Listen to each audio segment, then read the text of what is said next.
under in those conditions. You have to be pleased with that. Yeah, I played really, really great. I had a really fun time playing with Colin. He played great too. And anything under par any day around this place is good. But, you know, on a day like today, it's one of the better rounds I've played all year. Didn't come with a ton of made putts either, it didn't seem like. So it must have just been all striking it. It was. I hit the ball.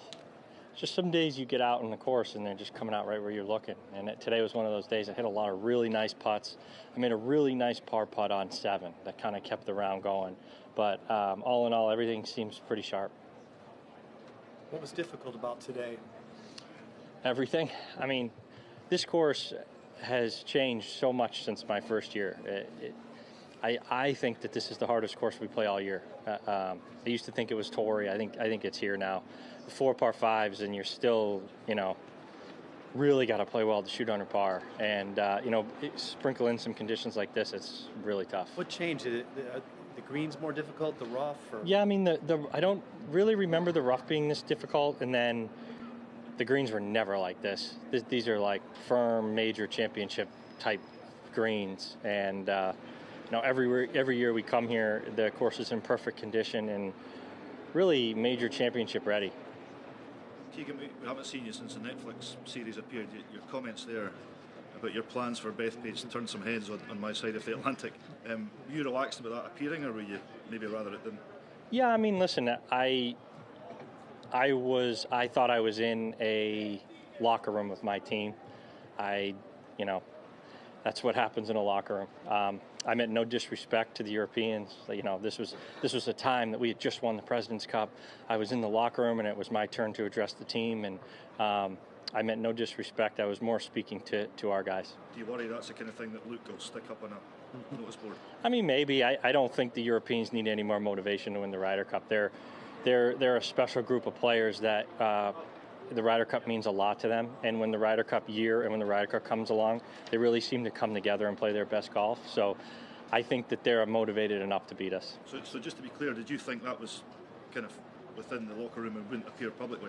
Was that a surprise to you? Well, I certainly thought I was in the locker room, but you know, in the world that we live in, I got to be more aware that, you know, there's always somebody filming. But you know, I meant no disrespect, but we were excited. I had just won the President's Cup. I hadn't played in 10 years. You know, it was an exciting moment for me.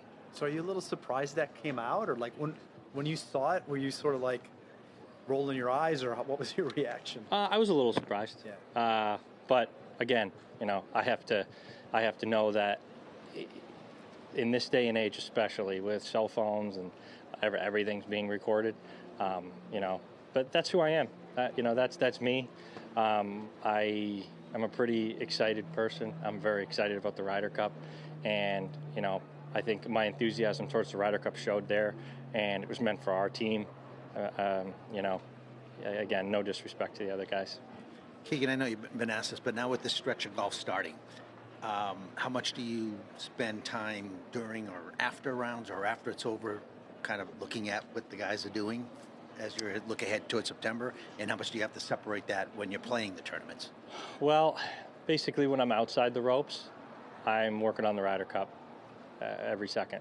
I have some stuff I have to do this afternoon in my room, and some things are going on today that I'm working on. But you know, one of the nice things about this is when I get inside the ropes and I have a card in my pocket, I'm a player. And then now when I leave and I'm done practicing or whatever, my duty as a captain starts, and I look forward to that. How much do you want to make it a tough decision about yourself playing or not? Like, I hope it's not a tough decision. I hope I'm either on the team or it's not a decision. But like I said, if I am in the top 6, I'll play. If not, I owe it to the guys to be a captain. Although I have some great vice captains that could help that. Thanks, Keegan. Thank you. Thank you very much. Thank you.